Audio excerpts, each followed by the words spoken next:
do. Hey, Meagan, thanks for joining me today. Not a problem. So, Meagan Kidder, before we start, just tell everyone who you are, what you do at Aborn, how you even got here.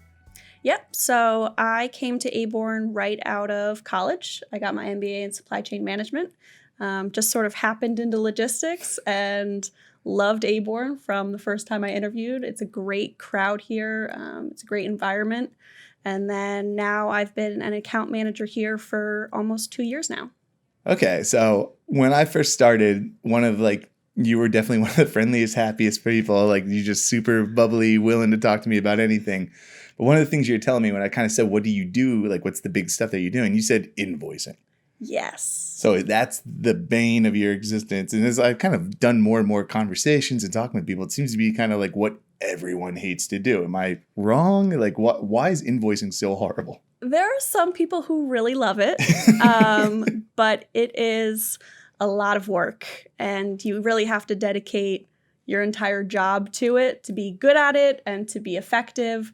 Multitasking doesn't work when you're auditing invoices, it's hard when you're also an account manager, but you're also auditing invoices. So it's a bit of a catch-22 there. So I think one of the things, like, you talk a lot about just like, oh man, I wish they would have done X, Y, and Z. And that's sort of what I want to be working with you today and talk to you a little bit about is what are things that a shipper could be doing to, like, actions they could be taking to make invoicing easier. And I kind of want to make it easy for anyone listening to this or watching it and just come up with a simple list. So like 5 things a shipper could be doing or actions they could be taking to make invoicing easier. Are you cool with talking about that? Yeah, absolutely. All right. So let's start. I mean, let's start with what you think. What's number 1 for 5 things actions they could be taking? Yep. I think easiest place to start is right when you're setting up your contracts, you're getting your spot quotes, anything like that.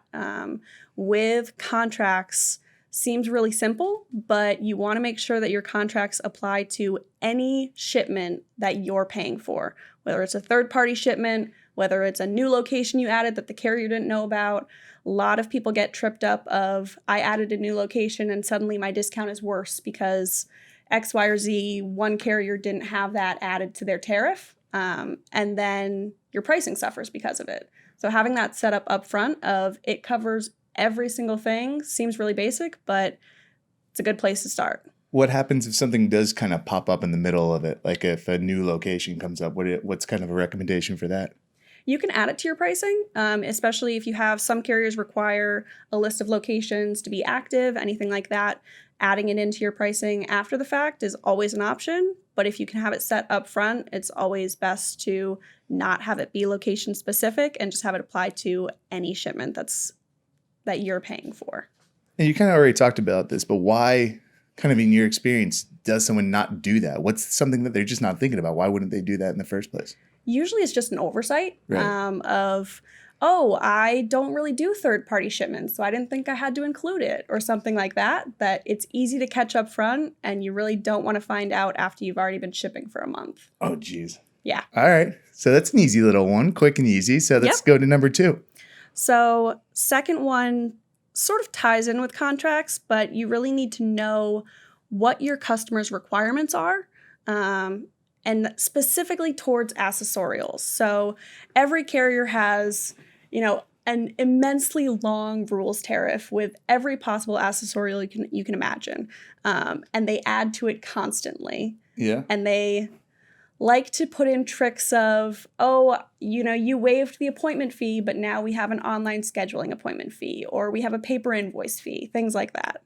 And it makes it hard to audit invoices if there's any ambiguity or uncertainty of what you should be paying.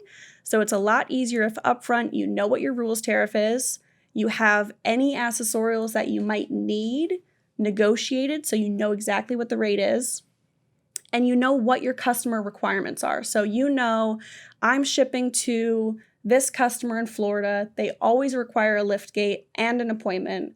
I know that's going to add some extra surcharge onto it when you're booking the shipment, rather than finding out, 2 weeks later after it's delivered and been invoiced, and suddenly you're surprised by this and it has to be kicked out for a manual audit that you could have prevented up front.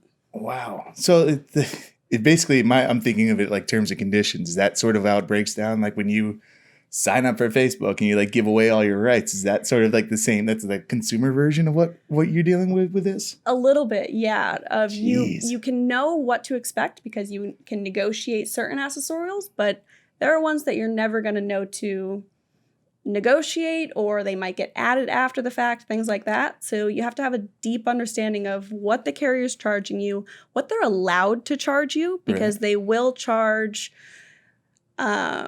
this is a limited access fee, but it's a normal store. There's no limited access on it. You have to know when to push back on things, Right. which means you have to know what they're actually charging you for. How much time do you think it should take when you kind of go through that at the beginning? Like, how much time should you be dedicating for this? Like when you're getting the tariffs and what they're kind of putting into their terms and agreements? I mean, at least several weeks of knowing what you're looking for. I mean, if you have an understanding of every time I negotiate, I look for these things because they always trip me up. Pretty quick and easy. Right. But if you're doing it for a first time and you've never looked at a rules tariff before, or you've never looked at a contract, digging into what are all the twists and turns of this that you never thought were actually there. What about resources? Is there easy ways for you to kind of understand this, or is a lot of it just like industry knowledge when it comes to like accessorials? All of the carriers post their rules tariff on their website. Right. So any carrier you can use, you can go to their website, look up their rules tariff. They say exactly what their accessorials are. A lot of them will say what the scenario is that they'll be used. But some of it is you just sort of have to know and do your research of, I don't know what an inside delivery is. When's that applied to? And it's just having that base knowledge of this is the scenario in which this is applicable, and it's not applicable in this that you're trying to charge me for. And that's hard to gain. Oh, that's got to be ridiculous. Yeah. It's got to be one of those like you're just like, man, every year I'm here, like this becomes a little bit easier. Is that sort of like your industry knowledge grows as you're here? It's like time spent, right? Yeah, it becomes easier, and then they throw new things at you. So it's always changing. Ah, fantastic. All right, let's move on to number 3. All right, so number 3 seems pretty simple, but it's how you generate your bill of lading, and specifically what you put on your bill of lading. So try and make it as easy as possible on carriers so that there's really no excuse for anything to be screwed up. First one is have your reference number that you want the carrier to reference at the very top, bold letters, highlight it if you need to, but have them use that one reference number. Keep it in the same spot every time. Otherwise, they might be referencing your customer PO number. They might be referencing some other random reference on the bill of lading. And that's typically what they're going to use for their finance department invoicing you, is the first reference number they see. So if they're referencing a customer PO number that you don't have in your system, or you don't actually pay attention to because it doesn't concern you, Right. you have a hard time matching up the invoice when it comes in. Wow. Can you give an example of like, you don't need to name names or anything, but talk about like where it really can mess you up if you're not like having that kind of simple bill of lading? Yep. So we have seen clients in the past where we'll get invoices in. There will be one reference number, which is a bill of lading number that we don't have any access to. And they'll say, but this shipped, you have to pay the invoice. It's like, I have no clue what this goes to. It doesn't have a PO number. It doesn't have a sales order number. There's no reference other than this one bill of lading number that doesn't really mean anything. How do you figure it out? Like, that's got to be... It's a lot of manual digging. Yeah. It's finding the backup paperwork, tracking it down, talking with your customer of what actually shipped. Are they supposed to be paying for it? Are they not? Jeez. Yeah. Like, how many hours? Like, that's got to take forever to figure out. Yeah, it's a lot of back and forth. So where's some kind of, is there resources out there? Is there a template? Like, I'm just thinking kind of in my world of like, okay, I need to do a script for a video or something like that. I'm like, I Google like script, like sample script. Is there a template bill of lading, or how's that work out? You can get template bill of ladings on carrier websites. Right. It's specific to each carrier and what they want to see. It's typically best if you have just your standard format that you use every time. If it's the same format per carrier, that's fine if you want to use the carrier website one. But just having one general format that if a carrier comes in, they know they always look in the top right for whatever reference number they need. All right, perfect. Do any carrier like is there? I'm sure there's some specific carriers that say you have to use our bill of lading, or no? It's completely. If you just like, hey, this is what I use. Here's where my reference number is. Like you're golden. They're not gonna kind of fight back too much. Yeah, as long as you have all the necessary information on it, you have where it's shipping from and to, who's paying for it, what's actually being shipped. One thing that snags a lot of people is for LTL shipments, if you don't have an FAK in place, you need to have the class and the NMFC in big bold letters, not hidden anywhere, so that the carrier knows exactly what they're supposed to be charging you for. Because if they don't see it or they don't catch it, they'll hike up the class and they'll charge you class 125 when it's actually class 60. And then your invoice charge is ridiculously high. Ah, fun. Yeah. All right, moving on. Number 4. Number 4 is a big one. So it's to automate as much as humanly possible. Speaking of someone who had 2 hours of invoicing yesterday. Exactly. Automate this, please. Automate it as much as you can. And that really starts with how the invoices get to you to pay. Mm-hmm. You can mail them, you can email them. Best option is to send them EDI. Then you don't have to worry about it got lost in the mail or I deleted an invoice. And it also reduces the human error of I sat and keyed it in and, I thought that was a 6 and it's actually an 8. Anything like that. Then they just pop directly into whatever system you're using. If it's a TMS, an ERP, if it's an outside freight payment company, whoever, then you can have it come in, automatically match to a shipment. You already know the PO numbers match and you're supposed to be paying for the freight. And you can set specific tolerances for I will approve anything that's within 2% of what I expected it to be. And that should eliminate 80 to 90% of your invoices if you have the correct rates up front and the tolerances set so it catches the majority of invoices that you're comfortable with. You really should only have to audit 10, maybe up to 20, but try and keep it at 10. Right. That way you don't have someone sitting there saying, yep, this matches, yep, this matches.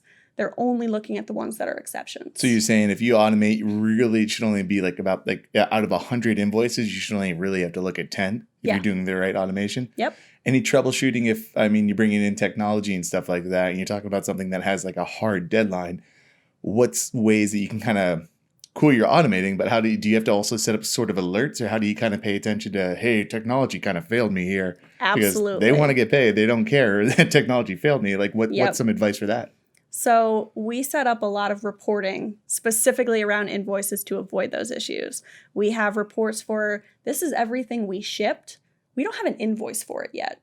What's going on? Right. We need to reach out to the carrier because the carrier definitely invoiced this. We just didn't receive it. Okay. So the aging is going up, but we haven't audited anything. Second thing you can set up is accruals. So you can say this is everything that has been delivered, but we don't have an invoice for. And this is everything that we have an invoice for, but we haven't approved for one reason or another. It's still stuck in audit. We're still arguing over something. That way you have a clear picture of exactly what is outstanding and what you still have left to pay. And you can take it up to your higher ups. And they're like, why are we doing this? Why am I getting hounded about this? You're like, because this is what's set up. Absolutely. And I think it's going to take us into our last point, right? For kind of curls in what we're hinting at for tip number 5 for invoicing. Or am I wrong? 5 was that? Yeah, that's what I kind of thought. So I guess let's just say it out loud. What is the 5th kind of thing someone should be thinking about when it comes to invoicing? So it's all the reporting, making sure you know exactly what's outstanding, making sure there's nothing you were missing. You're getting agings from carriers, so you know exactly what they think is still on the books, what you still have. So there's no misconceptions. Everyone's on even playing field and knows exactly where everyone stands. So looking back at point number 4, is there a way to automate your reports? Or is there technology out there that helps with this type of process? Absolutely. You can use an ERP to set it up. We use a TMS, so we can send out automated reports to all of the carriers where we think we stand, so they can come back and say, oh, actually, you're not going to get an invoice for this because it was combined with something else, or you still have a balance due of $20 on this that you haven't paid for. All right. That sounds great. Is there anything else that what's like the sleep? I mean, we're close to like fantasy football. I don't know why I'm doing this. What's a sleeper thing? What's one thing, like I hate to put you on the spot with this, but what's one thing that you never think about until you kind of really get deep in the world of invoicing where you spend hours upon hours auditing? What's like one little sleeper thing that you're like, hey, here's a little Meagan Kidder tip and trick or life hack? Is there anything like that? Or have the carrier send you the documentation. Yeah. Make it a requirement. They have to send you all the backup paperwork. Otherwise, you will spend hours scouring a carrier website trying to find the information you need when they should be sending it to you up front. Hey, just like, why am I even going to bother searching? Like, I need this. Tell me where this is. Exactly. It gets to a point where it's like, you didn't give me this backup. I'm cutting it back. Try again. It's awesome, Meagan. Thanks so much for this. I guess as we wrap up, I'm sure, like from what I always hear, there's not a lot of great resources out there. So I'm sure you would be happy if like our listening audience or watching audience reached out to you. What's the best way to kind of get in touch with you? Absolutely. You can shoot me an email. It's mkidder@abornco.com. You can give me a call. I'm right at our main line, 781-659-1321. And then I'm at extension 1379. Or there's also the social things. There's LinkedIn. There's I forgot about those. Like strip call me. Maybe I shouldn't give them my phone number. No, it's fine. I mean, if you start really getting numbers, that'd be hilarious. No, but on LinkedIn's a great one. Reach out to you. Let's what about do LinkedIn? Any Twitter, any of that stuff? I don't have Twitter. Oh. Yeah. No well. Twitter. Yeah. No Facebook. LinkedIn, Meagan Kidder is probably the best way to reach out to you to kind of get to know you. I'm sure that you're happy to kind of share your knowledge and also like go back and forth. It's a two-way conversation, right? I mean, you're like, hey, I'm trying to learn. I got my MBA in supply chain, but I'm somehow in logistics. Let's figure this out together. Right? And I'm doing invoice audit. You definitely do an invoice audit. I'm fully aware of that. All right, Meagan, thanks so much for your time today. Thanks. So to wrap up, here are the 5 tips that Meagan gave during the conversation. 1, make sure your contracts apply to any shipment you are paying for. 2, make sure you understand the rules, tariffs, and your customer's requirements, specifically towards accessorials. 3, try to make your bill of lading as easy as possible for your carriers, so there's no excuse for making a mistake. 4, automate as much as humanly possible. And then finally, 5, create reports to make sure everyone's on an even playing field and knows where stuff stands. So here's what I learned from Meagan's conversation with me. If you want to stand up a best practice with freight carrier invoice auditing, have a tool like TMS. That allows you to connect with your ERP so that orders are dropped into the TMS, right? And then electronic connections are made with your carriers. Orders are rated with carrier pricing, they're shipped, delivered, and carrier invoices come in electronically where it's matched to your shipment rate. This will provide an automated environment and it alleviates all of the manual work. Then imagine the amount of data you would have, not just to pay carriers, but also provide internal analytics to support your supply chain. Would measuring freight costs down to the SKU level be important to you? How about accurate freight accruals at your fingertips? These are just examples of the many types of reporting capabilities you'll have with the best practice of technical freight audit. So, check out Aborn Company, learn more, contact us. We're always happy to talk. And then thanks for watching Consulting Logistics. As always, you can like, subscribe, and share this with a friend if you found it informational. We also premiere our podcast live every Monday at 11 a.m. Eastern Time. So hit that notification button and join me as I learn about all things freight. Peace.